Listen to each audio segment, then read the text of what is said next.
New chapter आते ही Elon की जिंदगी फिर से बर्बाद होने वाली है और इस बार विलेन नहीं, पेपर वर्क उसका असली एनिमी बनने वाला है। लगभग 1 महीने बाद जब एलन फाइनली काउंट पटियो के एस्टेट पर वापस आता है, उसको घर आए हुए करीब 3 महीने हो चुके थे। गेट के अंदर आते ही बंदा अपने कंधे स्ट्रेच करता है और हल्की सी मुस्कुराहट के साथ बोलता है होम। इतनी लंबी जर्नी के बाद एलन का बस एक ही सपना था, ना पावर, ना पॉलिटिक्स, ना मैजिक रिसर्च, सिर्फ एक चीज, सोना, एक पीसफुल अनइंटरप्टेड नैप। बिना टाइम वेस्ट किए एलन सीधा अपने रूम की तरफ चलता है। डोर के पास पहुंचकर रिलीफ की सांस लेता है और दरवाजा खुलता है और फिर फ्रीज। उसके फेस की स्माइल धीरे धीरे गायब हो जाती है क्योंकि ये उसका बेडरूम नहीं था, ये था उसका ऑफिस। और अंदर उसका वेलकम कर रहा था एक पेपर वर्क का हिमालय। डॉक्यूमेंट्स इतने ज्यादा थे कि लग रहा था किसी ने पेपर का फोर्ट बना दिया हो। जैसे ही एलन अंदर देखता है, पेपर्स ऑलमोस्ट जिंदा लगे हैं। वेलकम होम काउंट, अब प्लीज अपना काम खत्म करो। एलन धीरे से डोर बंद करता है और बिल्कुल नॉर्मल फेस बना के वापस मुड़ जाता है। शायद गलत डोर खोल दिया। वो 3 स्टेप चलता है, फिर 5, फिर 10 और अचानक रुक जाता है। कुछ सेकंड साइलेंस के बाद एलन अपना फेस रब करता है और बोलता है मैं किसको बेवकूफ बना रहा हूं, क्योंकि सच ये है, ये काम तो करना ही पड़ेगा। इसलिए एलन वापस ऑफिस में जाता है, बिल्कुल उस आदमी की तरह जो अपनी एग्जीक्यूशन के लिए जा रहा हो। और फिर स्टार्ट होती है काउंट एलन की असली ट्रेजेडी। एक हाथ से वो लिख रहा है, दूसरे हाथ से डॉक्यूमेंट स्टैम्प कर रहा है और उसकी सोल धीरे धीरे उसके बॉडी से लॉग आउट हो रही है। एक और पेपर स्टैम्प करते हुए एलन बोलता है फाइन, जब ये बैकलॉग खत्म होगा ना तो मैं वेकेशन लूंगा, चाहे किंगडम कोलैप्स ही ना हो जाए। चेयर पे लीन करते हुए वो साइ करता है, एग्जैक्टली कब मुझे पीसफुल नोबल लाइफ मिलेगी। काफी स्ट्रगल के बाद फाइनली एलन पेपर वर्क का माउंटेन फिनिश कर देता है और रिवॉर्ड में वो खुद को देता है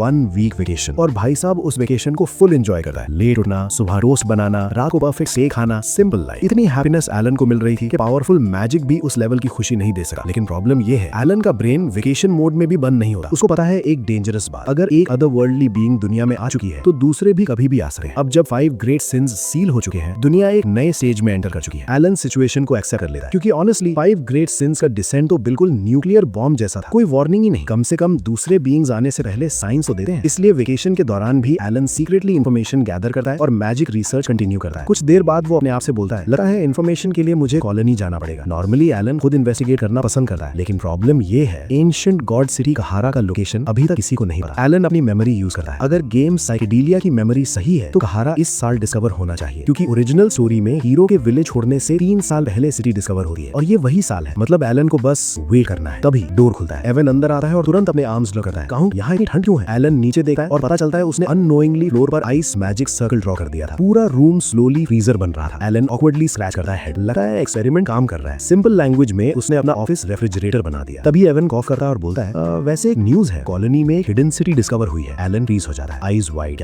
उसी वक्त कहीं और ब्लू मून मीटिंग स्टार्ट हो चुकी थी। ये लोग नॉर्मली हर 6 महीने में मिलते हैं। डिस्टेंस की वजह से वो एक क्रिस्टल ऑर्ब से बात करते हैं। यूजुअली मीटिंग 10 मिनट में खत्म हो जाती है। उड़िया डिस्कशन लीड करती है, सियोल रंग इनोसेंट कमेंट्स देती है, बाकी सब बस बोलते हैं यस, नो, आई एग्री। और देओस वो तो ऑलमोस्ट कभी बोलता ही नहीं। लेकिन आज हिस्ट्री बनने वाली थी। सियोल रंग कैजुअली पूछती है मैंने सुना ग्रेट मून चला गया, उसको रियल लाइफ में देखना कैसा था? सबको लगा देओस बस एक लाइन बोलेगा, लेकिन देओस स्टार्ट करता है और बोलता ही चला जाता है। 5 मिनट, 10 मिनट, 20 मिनट, 30 मिनट, सबके फेसेस ब्लैंक हो गए क्योंकि देओस ने स्टार्ट कर दिया था फुल लेक्चर मोड। 1 घंटा क्रॉस हो गया। रेने इंटरप्ट करने की कोशिश करती है, वेट तुम टॉपिक से हट रहे हो। देओस काम वॉइस में बोलता है रिलैक्स, मैं ग्रेट मून की स्टोरी ही तो बता रहा हूँ। फिर क्या करता है, स्टोरी को और पहले से रीस्टार्ट कर देता है। रूम में सब लोग साइलेंटली यूडिया की तरफ देखते हैं क्योंकि सिर्फ वही देओस को रोक सकती थी। लेकिन यूडिया स्माइल करती है और बोलती है ग्रेट मून ट्रूली रिमार्केबल है, कंटिन्यू। और उस मोमेंट सबको रियलाइजेशन हो गया ये मीटिंग जल्दी खत्म नहीं होने वाली। फाइनली 2 घंटे बाद देओस स्टोरी फिनिश करता है और कामली बोलता है लगता है मैंने थोड़ा ज्यादा बोल दिया। सबके माइंड में एक ही लेसन इनग्रेव हो गया, कभी भी देओस से ग्रेट मून के बारे में मत पूछना। और उधर एलन के साथ एक और स्ट्रेंज सीन हो रहा था। एक रूम जो पूरा भर चुका था गिफ्ट बॉक्सेस से। बड़े बॉक्सेस, छोटे बॉक्सेस, शाइनी बॉक्सेस, कुछ तो इतने एक्सपेंसिव लग रहे थे कि देख के ही डर लग रहा था। एलन चुपचाप माउंटेन ऑफ गिफ्ट्स को देखता है जैसे बंदा गलती से गलत घर में घुस गया हो। फिर एवन से पूछता है एवन ये सब क्या है? एवन शॉक हो जाता है, माय लॉर्ड ये आर्टिफैक्ट अबिस के डीप फ्लोर से है, सिर्फ इससे ही एक मैंशन खरीद सकते हैं। एलन ब्लिंक करता है। दूसरे बॉक्स से गोल्डन कप निकलता है, रिडिकुलसली एक्सपेंसिव। साथ में लेटर्स भी थे और सब नोबल्स ने भेजे थे जिन्हें एलन जानता भी नहीं था। एलन स्लोली नॉट करता है, र्यूमर स्प्रेड हो गए सिर्फ एक मास्टर नाइट कनेक्शन की वजह से। अंदर से एलन का बिजनेस माइंड एक्टिवेट हो जाता है और वो एक वेरी लॉजिकल कंक्लूजन पे पहुंचता है, अगर लोग गिफ्ट देते हैं तो एक्सेप्ट करना चाहिए। वो स्माइल करता है, जेनरस नोबल्स थैंक यू। फिर बोलता है सब कुछ सीक्रेट चेस्ट में रख दो। 1 हफ्ते बाद एवन और गिफ्ट्स लेकर आता है। लगता है गिफ्ट्स रुकने वाले नहीं। एलन प्राउड फेस के साथ सोचता है तो ये होता है जब तुम एक मास्टर नाइट को जानते हो। उसको बिल्कुल आइडिया नहीं था कि ये गिफ्ट्स एक्चुअली ब्राइब्स थे। नोबल्स चाहते थे वो उन्हें अपने फैक्शन में ले ले, लेकिन एलन के दिमाग में ये सब बस फ्रेंडली प्रेजेंट्स थे। और स्टोरी का एंड भी उतना ही क्रेजी है। ग्रैंड असेंबली स्टार्ट होती है। एलन लेट हो जाता है। वो क्वाइटली अंदर एंटर करता है और देखता है सेंटर हॉल खाली है। वो रिलीफ की सांस लेता है, ओह गुड मैं लेट नहीं हूँ। और मिडिल रो में बैठने जाता है। लेकिन सब नोबल्स उसको स्टेयर कर रहे थे क्योंकि वो सोच रहे थे ये फ्रंट रो में क्यों नहीं बैठ रहा। फाइनली एलन फ्रंट रो में बैठ जाता है और तुरंत पूरा हॉल भी बैठ जाता है। एलन कंफ्यूज्ड, वेट क्या सब मेरा वेट कर रहे थे? फिर प्रेजेंटर अनाउंस करता है आज एक न्यू न्यू फैक्शन को वोटिंग राइट्स मिल रहे हैं। फैक्शन का नाम है कल्पा। एलन कैजुअली सुन रहा था। फिर प्रेजेंटर बोलता है, काउंट एलन पडियो, प्रेसिडेंट ऑफ कल्पा। एलन खड़ा हो जाता है, जी, और उसके दिमाग में एक ही थॉट चल रहा था, एक मिनट, कल्पा है क्या? और उस मोमेंट एलन को रियलाइज हुआ इस मिस्टीरियस फैक्शन का प्रेसिडेंट वो खुद है। अच्छा दोस्तों, ये मेरे चैनल की फर्स्ट वीडियो है, इसलिए प्लीज मुझे सपोर्ट जरूर करना। मैं भी इस सीरीज का बड़ा फैन हूँ। मैंने नोटिस किया कि जो चैनल इस मानवा को एक्सप्लेन कर रहा है वो कभी कभी नया चैप्टर अपलोड करने में काफी टाइम लेता है, जबकि स्टोरी के न्यू चैप्टर्स जल्दी आ जाते हैं। इसी वजह से मैंने सोचा कि क्यों ना अपना चैनल स्टार्ट किया जाए, ताकि जो लोग इस मानवा को पसंद करते हैं उन तक नया चैप्टर जल्दी और सिंपल एक्सप्लेनेशन के साथ पहुंच सके। अगर आपको भी ये सीरीज पसंद है तो चैनल को सपोर्ट जरूर करें, ताकि मैं आपके लिए हर नया चैप्टर जल्दी से जल्दी एक्सप्लेन कर सकूं।